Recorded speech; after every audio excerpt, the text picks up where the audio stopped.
नमस्कार। राज्यसभा टेलीविज़न की खास श्रृंखला उनकी नज़र उनका शहर में आपका स्वागत है। मैं हूं राजेश बादल और आज हमारे साथ होंगे वो जिनके शब्द किसी झरने की तरह मुलायम और मीठे हैं और जिनके शब्द ब्रह्मपुत्र जैसी नदी की रफ्तार की तरह तेज भी हैं और जिनका सुर अगर आप सुने तो बस सुनते ही रह जाएं। जिनकी आवाज़ इतनी मीठी है कि मैं आपको बयान नहीं कर सकता। मैं बात कर रहा हूँ भूपेन दा यानी भूपेन हजारिका की।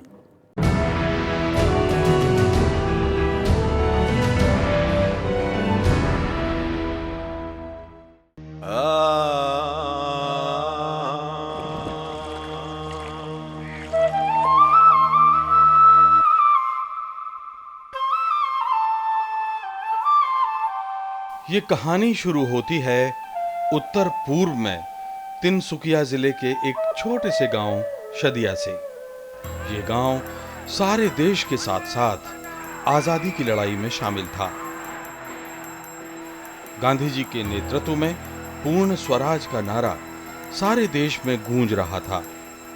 दूसरा अवज्ञा आंदोलन जोर पकड़ चुका था। गांधी ने नमक कानून तोड़ा और ऐलान किया, अब राजद्रोह मेरा धर्म है। एक तरफ अहिंसक आंदोलन तो दूसरी ओर क्रांतिकारियों ने गोरी हुकूमत की नाक में दम कर दिया था। ऐसे माहौल में 27 फरवरी 1931 को चंद्रशेखर आजाद इलाहाबाद में शहीद हुए और ठीक 24 दिन बाद सरदार भगत सिंह, राजगुरु और सुखदेव को सूली चढ़ा दिया गया। सारा देश गुस्से से उबलने लगा। शदिया में एक शिक्षक नीलकांत हजारिका का होश संभाल रहा बेटा डांगोर मोइना अपने बचपन में इस दौर को देख रहा था।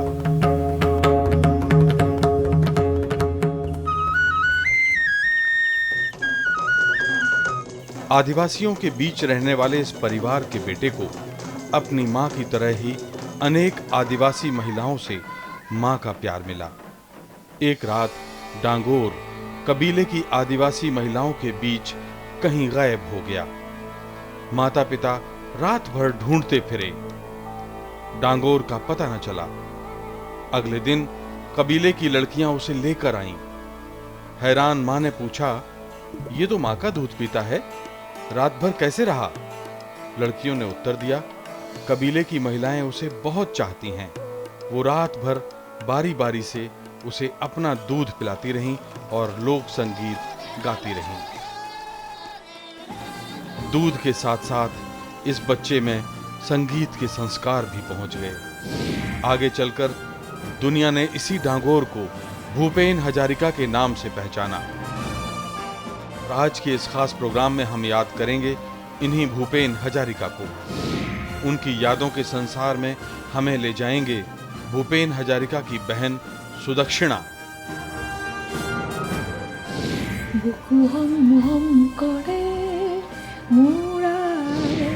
भूपेन हजारिका की बहू शोभा हजारिका।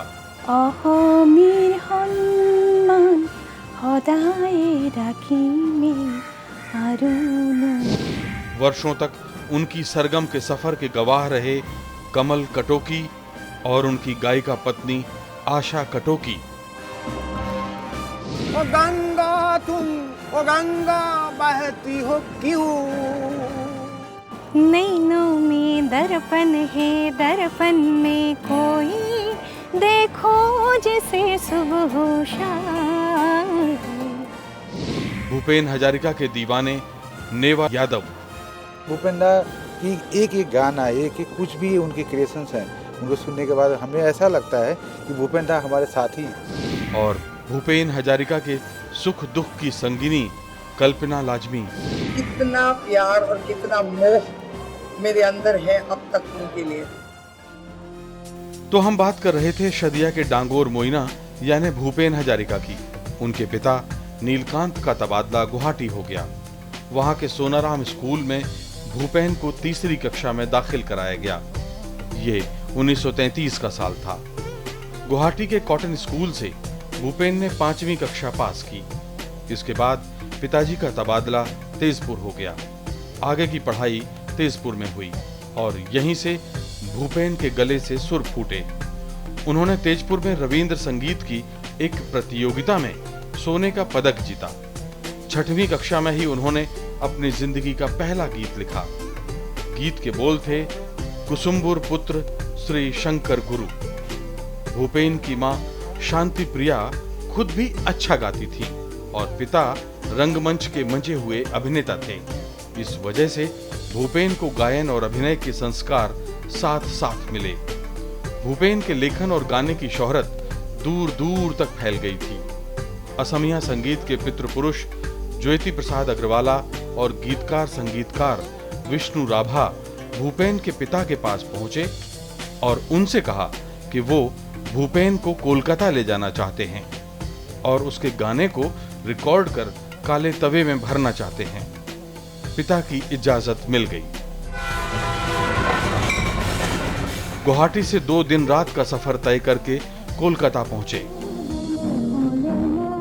2 फिल्मों जयमती और शोडित कुंवरी के लिए भूपेन ने गाने रिकॉर्ड कराए।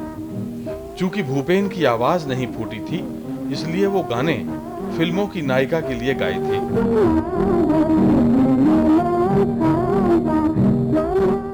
गाने हिट हो गए और भूपेन को youngest artist of his masters voice of India का सम्मान मिला। 1939 में, यानी जब भूपेन सिर्फ 13 साल के थे, तो फिल्म इंद्रमालती के लिए गाना रिकॉर्ड कराया। उस जमाने में असमिया फिल्मों में प्लेबैक शुरू नहीं हुआ था और भूपेन ने फिल्म की शूटिंग के दरमियान ही ये गाना रिकॉर्ड कराया था। आप सुनना चाहेंगे इस गीत को?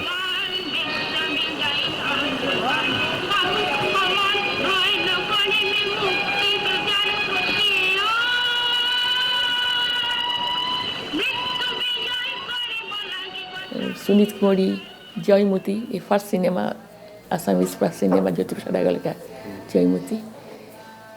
इसमें जो गाना गाया था ये सब हम रिकॉर्ड में सुना। फिर पिताजी एक गाना लिखा, ओ मोइना केटिया हिली थय। ये बनगीत, ये नेचर का ऊपर लिखा था। फर्स्ट ट्यून भूपेन दा को, ओ मोइना केटिया आहिली थय, अहारे लगते बननीर माजते फुले बरनिया जाय मोर मइना फुले बरनिया जाय। भूपेन के इस शौक का पढ़ाई पर उल्टा असर पड़ा।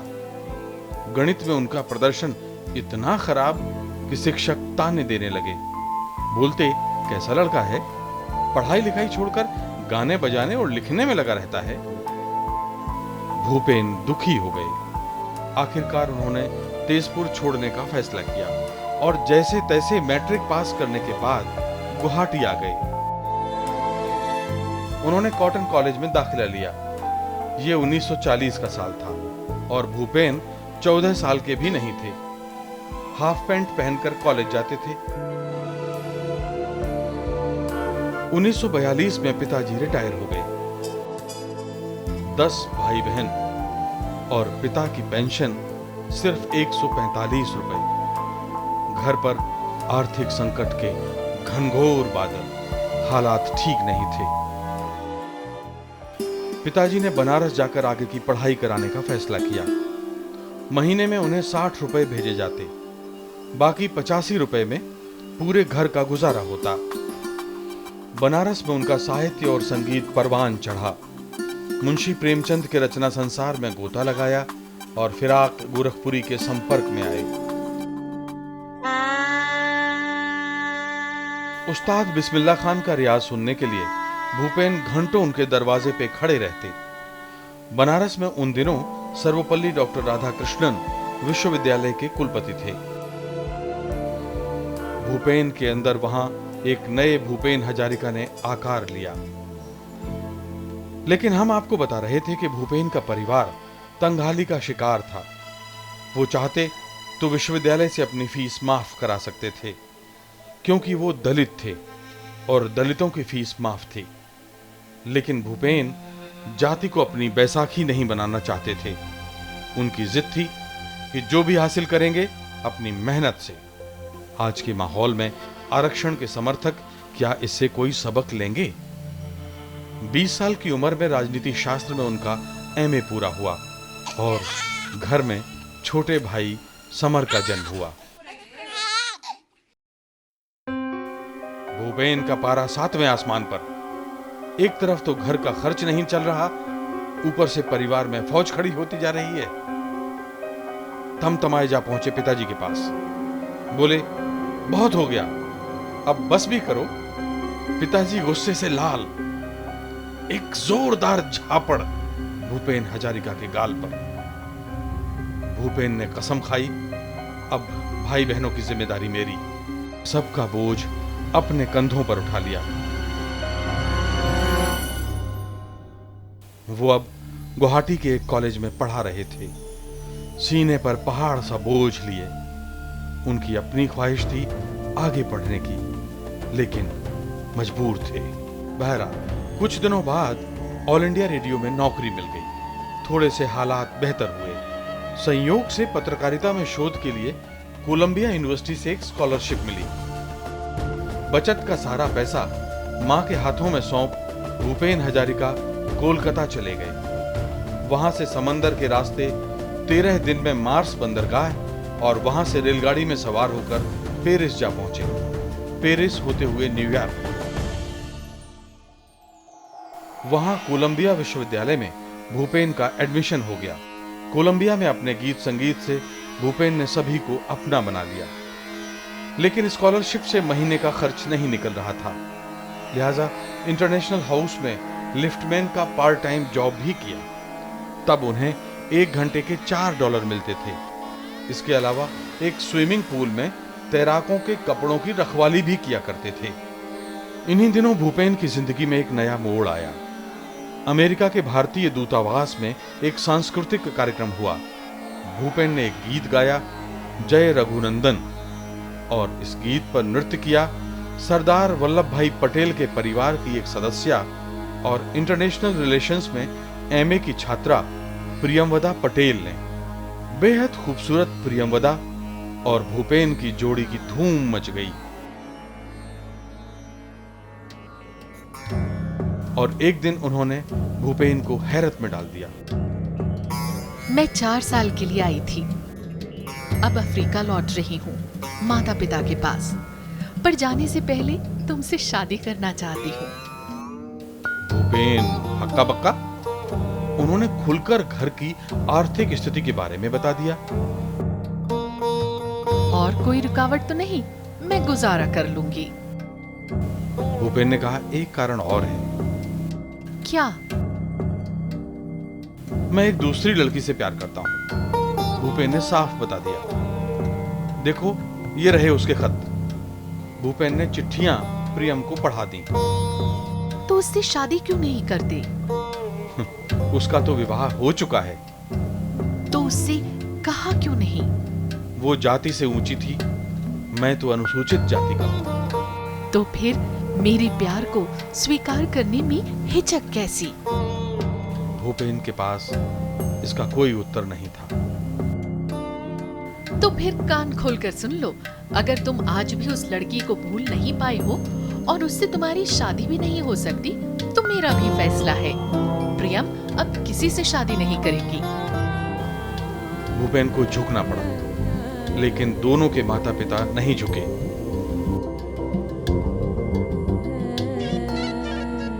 हारकर दोस्तों ने शादी की तैयारियां की। टेप रिकॉर्डर पर बिस्मिल्लाह खान की शहनाई बजी, बंगाली लड़कियों ने रंगोली सजाई, गुजराती लड़कियों ने गरबा किया, बंगाली टीचर ने मंत्र पढ़े और शादी हो गई।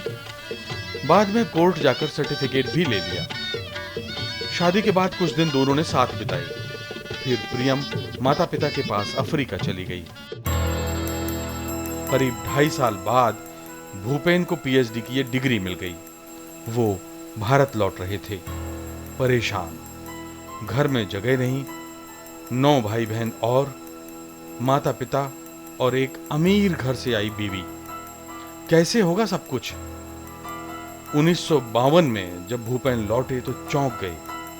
प्रियम के साथ 2 साल का एक नन्हा मेहमान, अपने बेटे से भूपेन की पहली मुलाकात।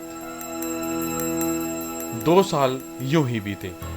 1954 में यूनिवर्सिटी में व्याख्याता की नौकरी मिल गई। कुछ दिन ठीक ठाक कटे। इसी बीच कॉलेज प्रशासन से विवाद हुआ और नौकरी छोड़ बैठे। कहते हैं मारने वाले से बचाने वाला बड़ा होता है। जिस दिन नौकरी छोड़ी उसी दिन एक बांग्ला फिल्म में संगीत देने का ऑफर आया। वो कलकत्ता आ गए और किराए का एक घर ले लिया। प्रियम और बेटे को ससुराल में बड़ौदा भेज दिया। फिल्म प्याली फूकन को स्वर्ण पदक मिला और भूपेन हजारिका की दुकान चल निकली। अपनी जिंदगी पर आधारित फिल्म एरा वाटर सूर बनाई और प्रियम वदा ने उनकी भरपूर मदद की। इस फिल्म के 2 गाने लता मंगेशकर ने गाए थे। लता से मुलाकात कराई हेमंत कुमार ने। लता से ये उनकी पहली मुलाकात थी। इन गानों ने लोकप्रियता के नए कीर्तिमान बनाए। लता ने खुद कहा, अद्भुत सुर और संगीत है इस फिल्म का।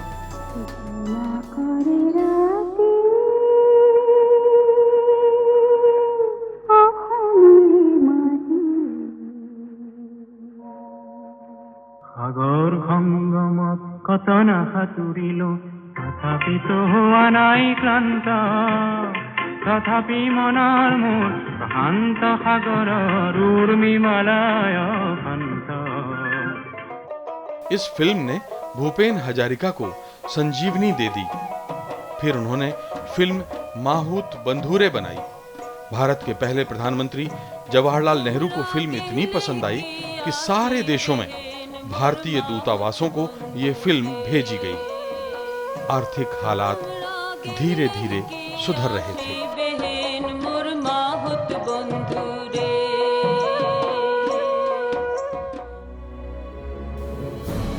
इन दिनों असम में बांग्ला विरोधी आंदोलन शुरू हो गया। प्रतिक्रिया बंगाल में भी हुई। परिणाम ये कि भूपेन को काम मिलना बंद हो गया। हजारों का कर्ज हो गया। किसी तरह उधार लेकर एक फिल्म शकुंतला बनाई। फिल्म हिट रही और उसे श्रेष्ठ आंचलिक फिल्म का अवार्ड मिला। राहत के कुछ छींटे। ये वो दौर था जब हास्य फिल्में भी बनने लगी थी। भूपेन हजारिका ने एक कॉमेडी फिल्म लटी घटी बनाई। इसकी शूटिंग सिर्फ 13 दिनों में पूरी हुई थी। इसे भी राष्ट्रपति पुरस्कार मिला। फिल्म में भूपेन हजारिका और मोहम्मद रफी ने कव्वाली गाई थी। सनहरे महफिलोते बोहे আজি कौन कौन बोहे আজি कौन।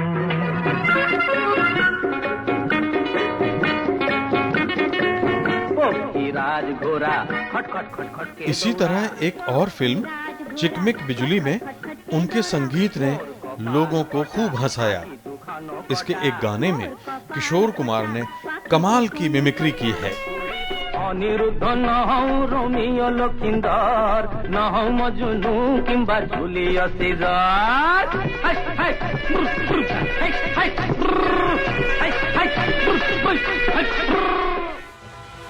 इधर भूपेन की अपनी जिंदगी में भी तूफान आ गया। प्रियम जब भी कोलकाता आती तो रिश्तों में न वो नजदीकी रहती न गर्माहट। दोनों को जोड़ने वाला एक लफ्ज था फर्ज, जिसे निभाने के लिए दोनों एक दूसरे को ढो रहे थे। फासले अक्सर संदेह को जन्म देते हैं। प्रियम को लगता भूपेन का पहला प्यार उनके बीच आ गया है। कभी वो पाती फिल्म और चकाचौंध भरी भूपेन हजारिका की दुनिया में अन्य महिलाएं भी हैं। आखिरकार वो घड़ी भी आ गई जो नहीं आनी चाहिए थी। तनाव चरम पर था। एक दिन सुबह सुबह चाय पर तय हो गया कि अब साथ संभव नहीं। फैसला प्रियम का था। डबडबाई आंखों, बुझे हुए दिल और जिंदगी में एक तपते रेगिस्तान को समेटे भूपेन को हां करना पड़ा। 10 साल का दाम्पत्य बिखर गया। फिर भी उन्होंने वादा किया कि अच्छे रिश्ते बनाए रखेंगे और दोस्त बने रहेंगे। 1963 की एक शाम हावड़ा रेलवे स्टेशन पर प्रियम और बेटे को हमेशा के लिए मुस्कुराते हुए विदा कर दिया। ट्रेन का इंजन चीखा, भूपेन के दिल की चीख किसी को न सुनाई दी। इन दिनों प्रियम कनाडा में बेटे के साथ रहती हैं। भूपेन के परिवार से उनका संपर्क आज भी बना हुआ है। प्रियम को छोड़ भूपेन लौटे तो एक भारी भरकम देह को लाश की तरह उठाए हुए। दिल की धड़कन बहुत दूर चली गई थी। पैसा पास नहीं था, फिर ना कोई दोस्त नजर आई, ना कोई धीरज बंधाने वाली। वो कर भी क्या सकते थे। कोलंबिया में प्रियम ने शादी का न्योता दिया था और प्रियम ने ही ये रिश्ता वापस ले लिया। प्यार की निशानी भी साथ ले गई। शिकायत किस बात की? तन्हाई के शिकार भूपेन को शराब पीने लगी। रात रात भर कोलकाता की सड़कों पर भटकते। काली सड़कें, काली रातें, ऐसी कि दिन का उजाला भी नजर ना आता। मां को लकवा मार गया, इलाज के लिए पैसे नहीं। भाई अमर टीबी का शिकार, लंबे इलाज के लिए पैसे नहीं। इसी दौर में थोड़ा बहुत सहारा छोटे भाई जयंत से मिल रहा था। अचानक एक दिन वो भी हमेशा के लिए साथ छोड़ गया और कुछ दिन बाद पिताजी भी चल बसे। ये 1966 का साल था। भूपेन हजारिका और भी अकेले हो गए।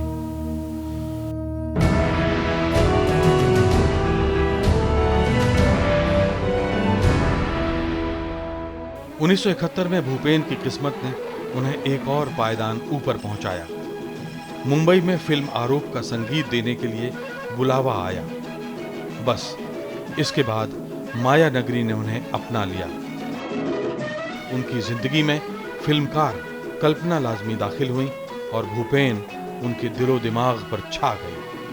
45 के भूपेन और 17 की कल्पना ने साथ रहने का फैसला किया, ठीक अमृता प्रीतम और इमरोज की तरह।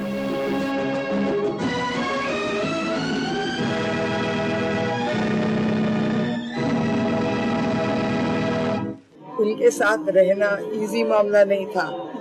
हर 7 दिन में सोचती थी कि मैं उनको छोड़ के चली जाऊंगी और जिंदगी काटी उनके साथ 40 साल। सो आपको समझ में आना चाहिए कि कितना प्यार और कितना मोह मेरे अंदर है अब तक उनके लिए। माया नगरी में भूपेंदा के गीत संगीत का सफर हम इसी प्रोग्राम में आगे देखेंगे, लेकिन पहले सुनते हैं कि देश परदेश में धूम मचाने वाले भूपेन हजारिका खुद अपने बारे में क्या कहते थे। I am Bhupen Hazarika, son of the soil. Born in Assam, skirting the borders of China, I write, compose and sing my own creative songs. My music has been endorsed as a unique new gharana called Bhupendra Sangeet. I am also an interpreter, an illustrator of folk music emanating from all over the world, with special emphasis on northeastern India, Bengal and Bangladesh. My songs demand a society to be casteless, classless, and to live in harmony, peace, progress, unity and non-violence, to live the romance of life. America हो या Canada, Germany हो या बांग्लादेश, हर देश में भूपेंदा के show होते थे और दूर दूर से लोग उन्हें सुनने पहुंचते थे। देखिए कुछ देशों में उनके इन कार्यक्रमों की दुर्लभ रिकॉर्डिंग। पृथ्वी আমাকে আপন করেছে ভুলেছি নিজের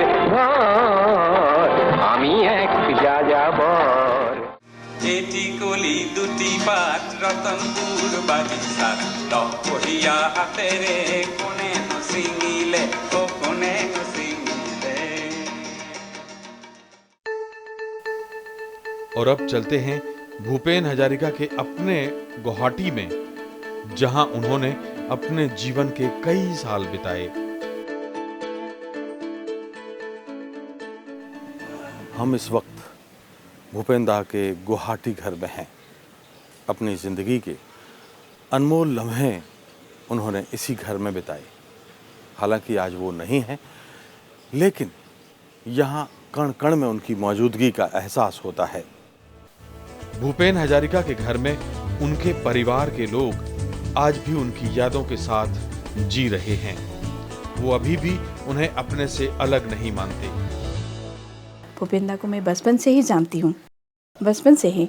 और मैं यहाँ जो हम बच्चों का महीना पारिजात बोलते हैं, उसमें मैं गाना गाती थी, तो भूपेन दा के पास दौड़ कर आती थी सीखने के लिए। कुछ सिखाए, हमारे भूपेन दा सिखाते भी थे बच्चों को, कभी आए तो इस तरह मैं बचपन से ही भूपेन दा से मिली हूँ।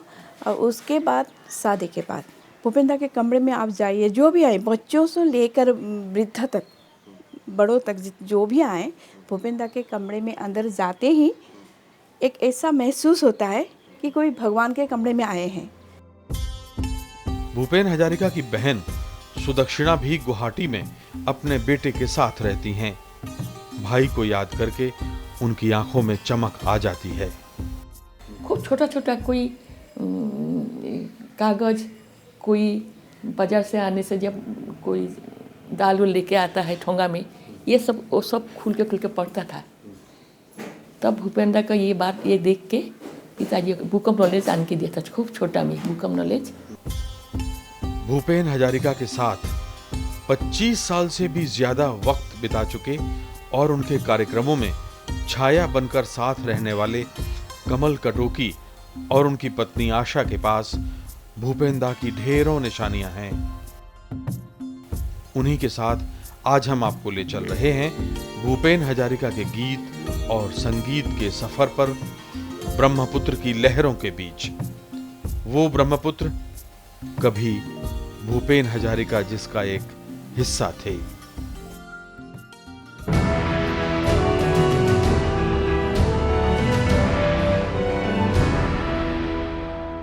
आज हम राज्यसभा टेलीविजन में याद कर रहे हैं उनकी नज़र उनका शहर में हमारे अपने भूपेन हजारिका को। भूपेन दा और ब्रह्मपुत्र का रिश्ता या बहुत गहरा था। बहुत कितना गहरा था? Brahmaputra, Bihu and Bhupen, 3 Bs that constitute Assam and the Northeast. Bhupendra was very much influenced by this great river, the Brahmaputra. He wrote so many songs. This great river, big river Brahmaputra, he used as a symbol. I want to sing few lines, the famous song of Bhupendra. Bistirna parare ahankha janare hahakar khuniu nikhabde nirabe burha luit tumi burha luit bua kiya. Bistirna parare ahankha janare hahakar khuniu nikhabde nirabe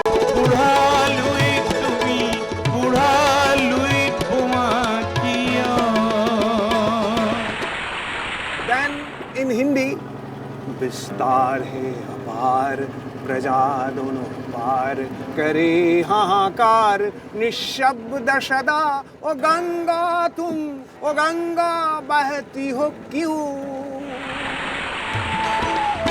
नैतिकता नष्ट हुई, मानवता भ्रष्ट हुई, निर्लज्ज भाव से बैठी हो.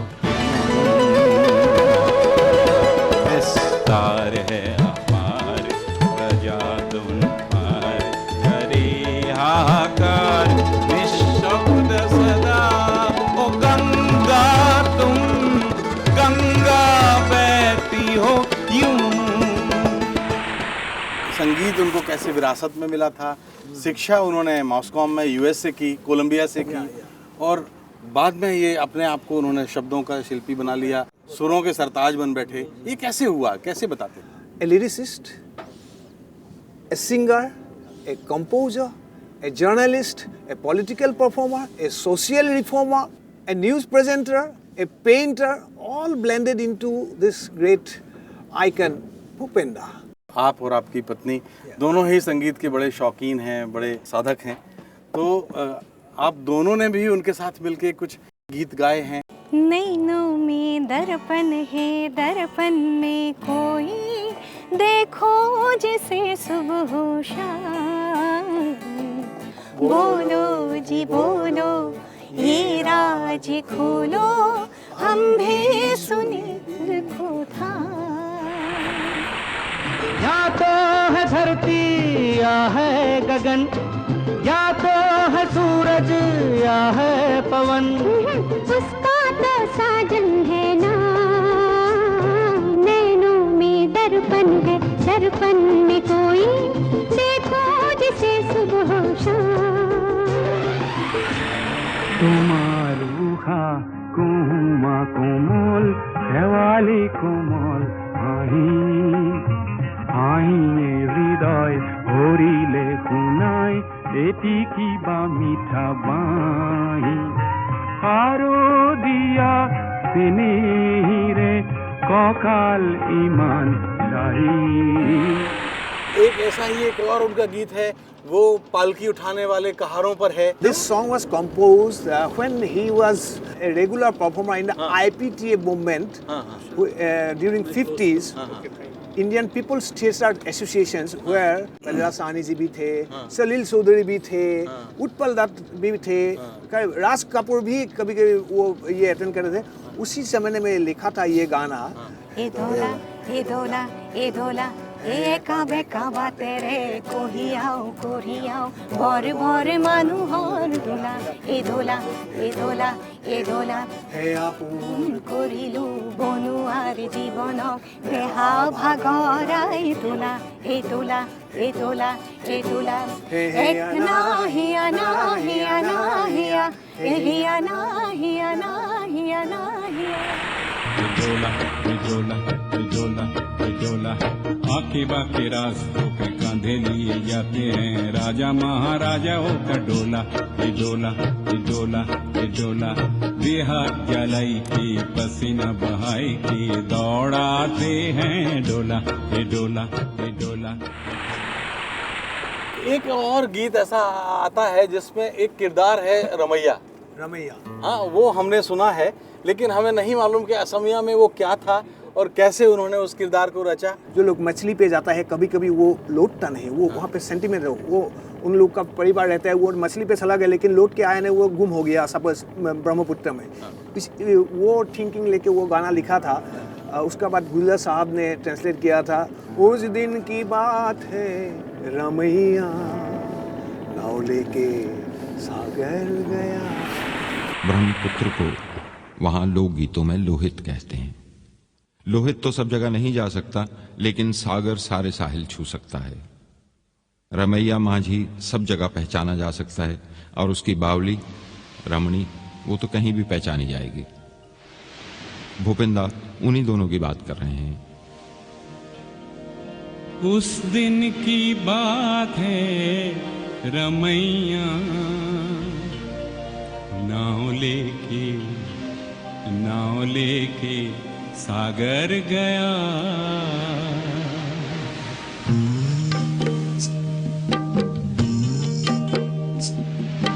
जाल बिछाने को जइयो रे न रमैया, जइयो रे न रमैया, तूफान आएगा। आज तो तड़के से दाई आँख फड़के रे, रुक जाना रुक जा रे, आज कुछ हो जाएगा। ओ उस दिन की बात है रमैया, नाव लेके सागर गया।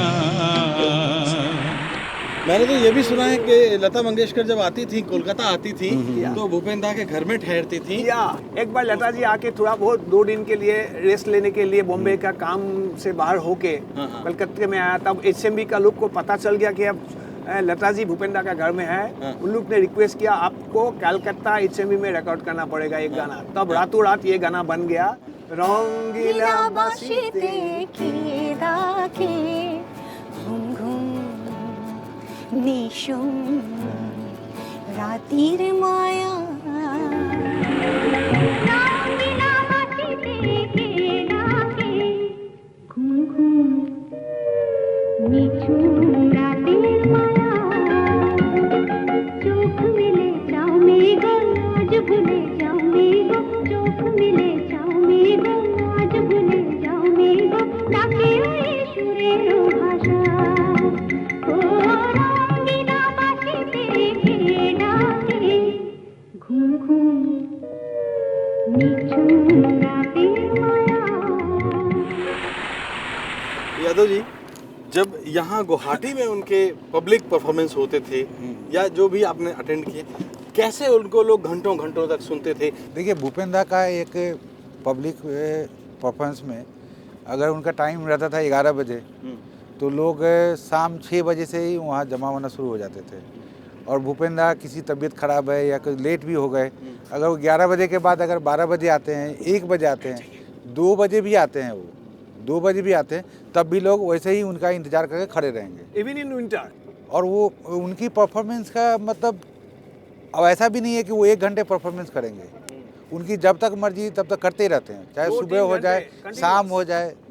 अगर दोपहर को शुरू किए तो शाम हो जाए, रात में शुरू किए तो सुबह हो जाए, उसे कोई फर्क नहीं पड़ता। एक वो जो दिल हुम हुम करे वो क्या है, उसकी थोड़ा कहानी मुझे बताइए। एक्चुअली वो क्या हुआ, और दरअसल हुम हुम का मतलब क्या? या भूपेन दा का एक लिरिक्स था 1962 में असमीज फिल्म मनीराम देवान के लिए लिखा था। वो पैट्रियटिक सॉन्ग था। ओरिजिनल सॉन्ग इज हम करे मुराय कोने निद्रा हरे मुराय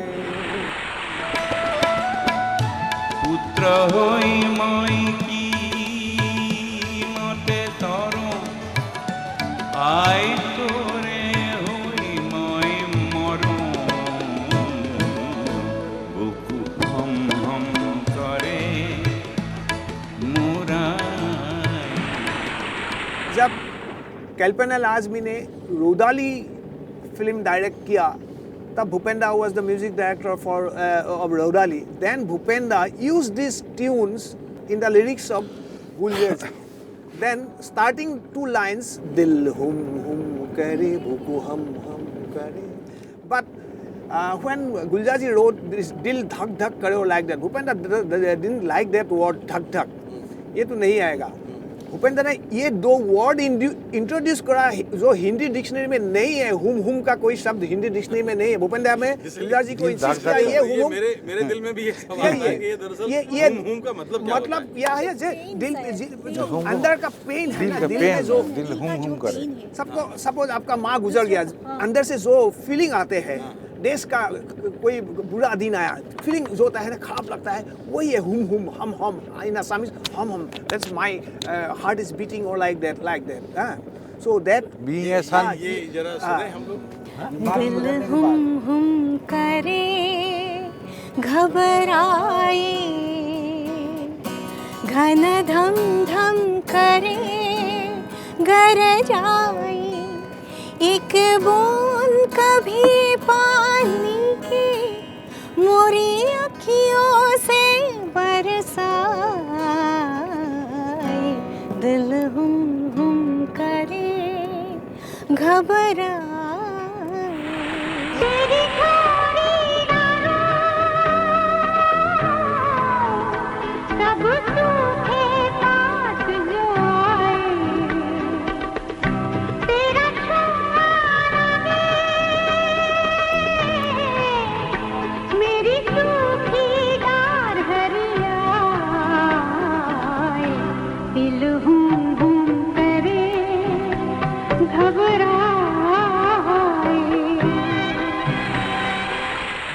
गाना जब सारा इंडिया वर्ल्ड में पॉपुलर हो गया, भूपेंद्र एक दिन को मिला थे एक Pakistani lady in international airport in US.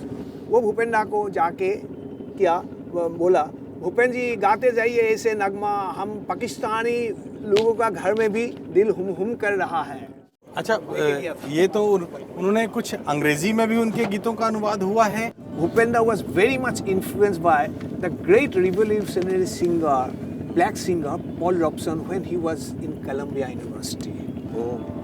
He attended Paul Robeson's lecture in night. Then he learned 2-3 songs also. One was Paul Robeson's "We're in the same boat, brother. We're in the same boat, brother. If you did one and you gonna rock the other, It's the same boat, brother. This song also I heard and learned from Paul Robeson's group long time back.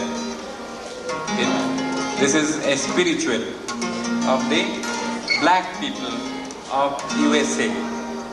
We're in the same boat, brother. We're in the same boat, brother. If you tip one and you gonna rock the other, it's the same boat, brother. एक बार हम लोग रामलीला मैदान में Bhupendra concert perform किया था। एक थोड़ा सा स्लिप लेके आदमी स्टेज पे आ गया, मेरे को स्लिप दिया था, मैं गिटार बजा था। वहाँ पे लिखा है भूपेंद्र जी रिक्वेस्ट फॉर भूपेंद्र, आमी एक जाजाबर। देखा वो रिक्वेस्ट था अटल बिहारी वाजपेयी जी का रिक्वेस्ट था। वो Atal ji the then prime minister of India was sitting in the front line. मैंने दादा को दिखाया भूपेंद्र ये तो वाजपेयी साहब का रिक्वेस्ट है, वो बैठा हुआ है। तब हम लोग को ख्याल आया जब वाजपेयी जी भी ऑडियंस के अंदर में है। तो भूपेंद्र ने ये गाना वाजपेयी जी के लिए गाया था। After that song Vajpayee ji ने भूपेंद्र को साथ मीट हुआ। वाजपेयी जी ने बोला भूपेंद्र जी वो गाना सुनने के लिए तड़प रहा था, आप गाए नहीं इसीलिए स्लिप भेजना पड़ा। वो गाना था अभी एक जाजाबो, আমি এক যাযাবর, আমি এক যাযাবর, পৃথিবী আমাকে আপন করেছে, ভুলেছি নিজের ঘর। আমি এক যাযাবর, আমি এক যাযাবর। कभी लोहित के किनारे से मिसिसिपी होके भलगा की बात सुनी। ऑटोवा होके ऑस्ट्रिया होते पेरिस की रात चुनी। मैंने इलोरा के सारे रंग शिकागो में जा उड़ाए, और गालिब के शेर बुखारा के मीनारों पे गुनगुनाए। मार्क ट्वेन की समाधि पे गोरकी की हाल कही। रास्तों के गलियों के लोगों का प्यारा। एक उनका अगर मैं ठीक याद कर पा रहा हूँ तो एक गीत आपने जिक्र किया था गुमसुम निशा आई। अगर ये आप दोनों की आवाज में हम सुने तो है सुनाएंगे। Bhupendra was a very romantic person throughout his life. He had romance, 2 types of romance in life. One is tangible, another is intangible love. So that song which you quote, it is a song of intangible love. Original was like that. Bimur tamur nikhati মৌনতা খুতারে বোয়া এখনে নীলা সাদর। বিমূর তমূর নিখাতি যেন মৌনতার খুতারে বোয়া এখনি নীলা সাদর। ये गाना कविता कृष्णमूर्ति जी ने गाया था दमन फिल्म के लिए, उसको ट्रांसलेट किया था माया गोविंद जी ने। गुमसुम निशाई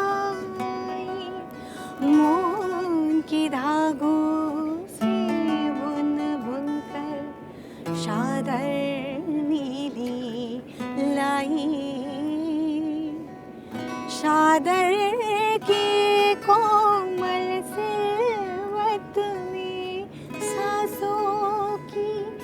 फरमाई प्रीत जीवंत जीवंत साई बादल के भीगे आंचल में सांसों की गरमाई प्रीत जीवंत जीवंत छाई। मुझे अगर ठीक याद आ रहा है तो एक गाने पर उनको एक बहुत ही शानदार संगीत रचना के लिए पुरस्कार भी मिला था, वो नेशनल अवार्ड जो था। For the film Sameli Mem Saab, he got the best music director, national best music director in the year 1977. The story based on Assam's tea garden. It's a very romantic story that Sameli Mem Saab again remaked in Hindi and in Bengali also. Same film. And Bhupenda was the music director. Directors are different, but music director is same. Story is same. So Usha Mangeshkar ji ने एक गाना गाया था। অখন দেশৰ বাগিচাৰে ছোৱালী ঝুমুৰ তুমুৰ নাচি কৰো ধেমালি হে লক্ষ্মী নহয় মোৰে নাম চামেলি হে লক্ষ্মী নহয় মোৰে নাম চামেলি। एक बीबीसी वाली घटना आप बता रहे थे। BBC London awarded Bhupenda's Manush Manusher Janne, the Bengali modern song, as the best modern song of last millennium, long back. That original Assamese song and was Manuhar Babe. If the people do not think about the people, who will think? Manuhar Babe. যদি অকণোনে ভাবে অকণ সহানুভূতিৰে ভাবিব কোনে নোপোৱা।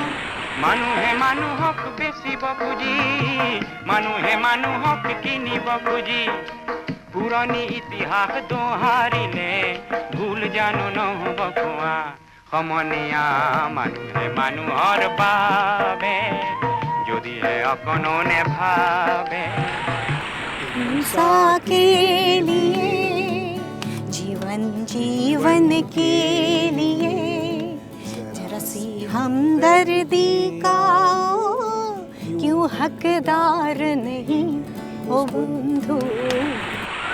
हिंसा अगर न हो इंसान शैतान कभी न होता इंसान अगर न हो इंसान शैतान कभी न होता इंसान शैतान अगर हो जाए इंसान शैतान अगर हो जाए इंसान क्या शर्माओगे नहीं वो बंधु इंसान इंसान के लिए जीवन जीवन के लिए जरा सी हमदर्दी आओ क्यों हकदार नहीं वो जब 1990 में मंडेला जी इंडिया आए थे, वो कलकत्ता विजिट किया था, तब डीडन chief minister of Jyoti Basu जी वो भूपेंद्र को रिक्वेस्ट किया था हम लोग कल्चरली मंडेला साहब को वेलकम करेंगे in a salt lake stadium. Then he wrote these songs to welcome Mandela, and with Calcutta Youth Corps, Bhupenda sang this song in the stadium full of people. Mandela was present. The song was Zindabad Mandela, Zindabad, Zindabad Mandela, Mandela Zindabad. And Mandela also tried to give some lips, Zindabad, Zindabad, Zindabad, like that. That was a very cheerful moment of probably Mandela's visit to. Zindabad Mandela, Mandela Zindabad, Zindabad Mandela, Mandela Zindabad। अगर मुझे ठीक याद आ रहा है तो 1962 के बाद जो भारत और चीन के बीच में एक जंग की स्थिति बनी थी, जंग हुआ था, और उसके बाद भी उन्होंने एक देशभक्ति वाला एक गीत लिखा था। आप याद है? Bhupenda, during that Chinese aggression, Bhupenda went to present Arunachal Pradesh. Then he saw so many dead bodies of Indian soldiers. After seeing all these bodies of Indian soldiers, he came and wrote a song, Kata Joana, কত জোয়ানৰ মৃত্যু হ'ল কাৰ জীয়ন যৌৱন গ'ল সেই মৃত্যু অপৰাজেয় তেনে মৃতক নহ'লো মই কিয় কত জোৱানৰ মৃত্যু হ'ল why I didn't die instead of a soldier. It was a tribute to Indian soldiers. Interestingly, after listening this song, the then Chief Minister of Assam, Bimala Prasad Solia, cried.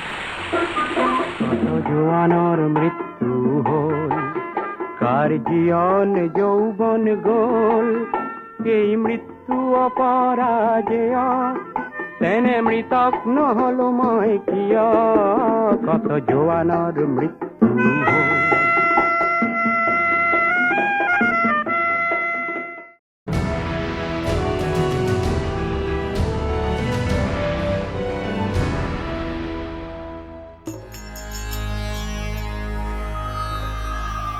और अब उस पल की बात जो कभी ना आता तो अच्छा था। 5 नवंबर 2011 का दिन लोगों को मुंबई के एक निजी अस्पताल में भूपेन हजारिका के दाखिल होने की खबर मिली। जंगल में आग की तरह यह खबर फैल गई। भूपेंदा वहां जा बैठे थे जहां से लौटकर कोई नहीं आता। मुंबई से जब उन्हें गुवाहाटी लाया गया तो लाखों लोग अंतिम दर्शन के लिए उमड़ पड़े। एक अनुमान के मुताबिक करीब 8 से 10 लाख लोग गुवाहाटी की सड़कों पर थे। दुनिया में आज तक किसी कलाकार को ऐसी विदाई नहीं मिली। कई दिन तक हजारों लोग उनके समाधि स्थल पर आते, फूट फूट कर रोते।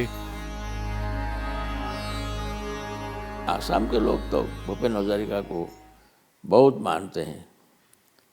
He is the hero of Assam, icon of Assam. और उनका जब ये होता था, क्या फ्यूनरल होता था, मैं उपस्थित था। ये फ्यूनरल में करीब 5 लाख तक लोग थे। इतने लोग आते थे सारे आसाम से, बाहर से भी। He was a cult figure. जितने बड़े वो कलाकार थे, उनके काम के जरिए, उनकी शायरी के जरिए, उनका आम आदमी के साथ जुड़ना और आम आदमी की बात को अपने गाने में पिरोना की जो कुव्वत थी, वही उनको हमेशा याद रखेगी सारी ज़माने। भूपेंदा हमेशा अमर रहेंगे। For me, Bhupenda was a multifaceted person. I cannot speak about only one aspect of Bhupenda. He was a Renaissance man. भूपेंदा बहुत बड़ा लॉस है हमारी इंडस्ट्री के लिए, इस पूरे देश के लिए। जब भी मैं कभी उनको कोई फंक्शन में मिली हूँ, उन्होंने मुझे लिटरली 10 मिनट खड़े होकर मुझे ब्लेस किया है। That affection and humility and everything put together. भूपेंदा जो कि बहुत ही टैलेंटेड, पूरे देश में, बांग्लादेश में हर जगह जो उनके गाने की धूम होती थी, जो उनका एक स्टाइल था, वो मिस करेंगे हम। मैं दादा को श्रद्धांजलि के रूप में वही देना चाहती हूँ। और दादा, आपने मुझे इतना प्यार किया, आपने मेरी आवाज़ को इतना पसंद किया, मैं ज़िंदगी भर आपकी आभारी रहूँगी। वो है मनोहर বাবে যদহি এখন ভাবে এখন অনুভূতি রে ভাবিবি কোন কোয়া ও মনিয়া मनोहर বাবে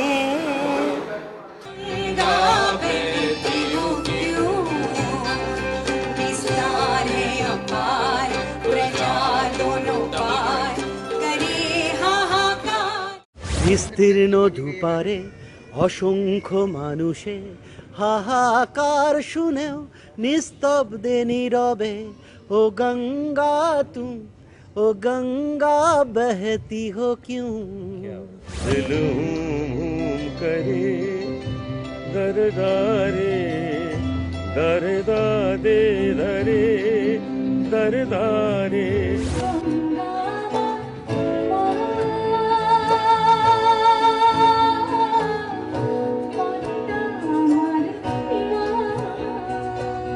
भूपेन हजारिका और प्रियम के बेटे तेज हजारिका कनाडा से आए। प्रियम भी आईं। 40 बरस तक भूपेन हजारिका की परछाई बनकर रहीं कल्पना लाजमी और परिवार लोगों का ये प्यार देखकर अभिभूत थे।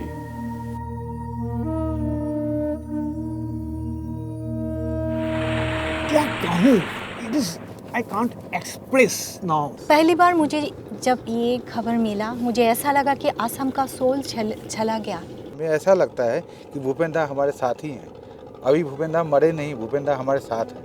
भूपेन हजारिका असम का लोग का लिए एक प्राण है, क्योंकि भूपेन हजारिका असम का लोग का लिए इतना कुछ दिया है जो कभी भी किसी आदमी कर सकेगा ये मालूम नहीं है। The most emotional thing was, of course, seeing, being in the truck with his body going to the funeral, seeing the way people were, to see people's faces and to hear their voices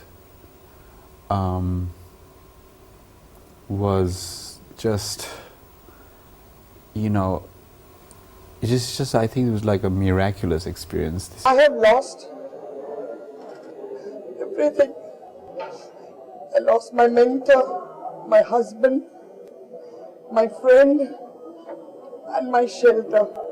If I am what I am today, it is because of Bhupendra.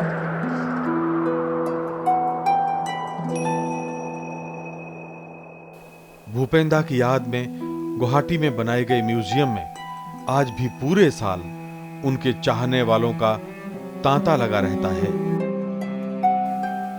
एक एक निशानी में भूपेन हजारिका नजर आते हैं। भूपेंदा क्या थे? एक गायक, संगीतकार, चित्रकार या फिर कवि? एक अच्छे लेखक, कहानीकार या फिर शानदार कैमरामैन? उन्हें जानने वाले कहते हैं कि वो इन सब से ऊपर एक अच्छे इंसान थे। I am Bhupen Hazarika, son of the soil. Bhupen Hazarika, son of the soil. Bhupen Hazarika, son of the soil. Bhupen Hazarika, हम आपसे प्यार करते हैं और हमेशा करते रहेंगे। शब्दों और सुरों के जादूगर भूपेन हजारिका को आज हमने गुवाहाटी के पास ब्रह्मपुत्र की लहरों के बीच याद किया। अगले एपिसोड में फिर मिलेंगे किसी नए शब्द सितारे से। देखते रहिए राज्यसभा टेलीविजन।